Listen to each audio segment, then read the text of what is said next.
नमस्कार. पंजाब डक आज आहे 6 जून 2025. महाराष्ट्रातल्या शेतकऱ्यांना अंदाज देणार आहे. तर आजपासून राज्यामध्ये ठिकठिकाणी पावसाला सुरुवात होणार आहे, म्हणून हा अंदाज लक्षात घेता. पण राज्यात मात्र 7 जून, 8 जून, 9, 10, 11 दररोज वेगवेगळ्या भागात पाऊस पडणार आहे.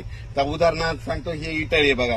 या इटाळीला ना समजा 12 तारखेपर्यंत 12 जून पर्यंत 2 वेळेस पाऊस पडणार आहे. त्याच्यामुळे यांनी सरकी लावलेली ती उगवणारच आहे, म्हणून हे अंदाज लक्षात येतात.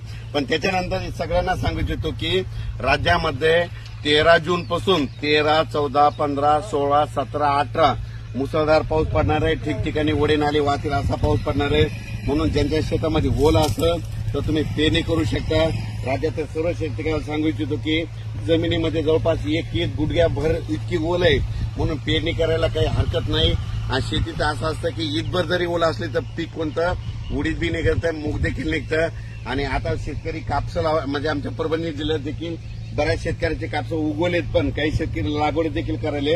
आणि मी लोह्याकडे जात असताना आमचे मित्र या ठिकाणी यांच्या शेतामध्ये हे काय कापूस लागवड चालू आहे आणि पाहू शकता ही लागवड देखील चालू आहे. आणि सर्व शेतकऱ्यांना सांगू इच्छितो की तुम्ही काय करा, म्हणजे आज आहे 6 जून 2025. आजपासून 7, 8, 9, 10 दररोज वेगवेगळ्या भागात पाऊस पडणार आहे. आज देखील ह्या इथं म्हणजे मानव तालुक्यात इटाळीमध्ये या ठिकाणी देखील दुपारनंतर 3च्या नंतर या ठिकाणी सरी येणार आहेत, म्हणून यांचे कापूस लागवड केलेला नंबर 1 होणार आहे. म्हणून हा अंदाज लक्षात घ्यायचा.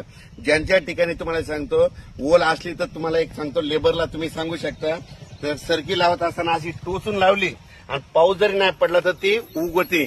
आणि टोचून लावलेली सगळी एकदम चांगला मूळ असतं, म्हणून हे देखील लक्षात येतं. पण राज्यातल्या सर्व शेतकऱ्याला सांगू इच्छितो की राज्यामध्ये 7, 8, 9, 10, 11 पर्यंत पाऊस दररोज वेगवेगळ्या भागात पडणार आहे.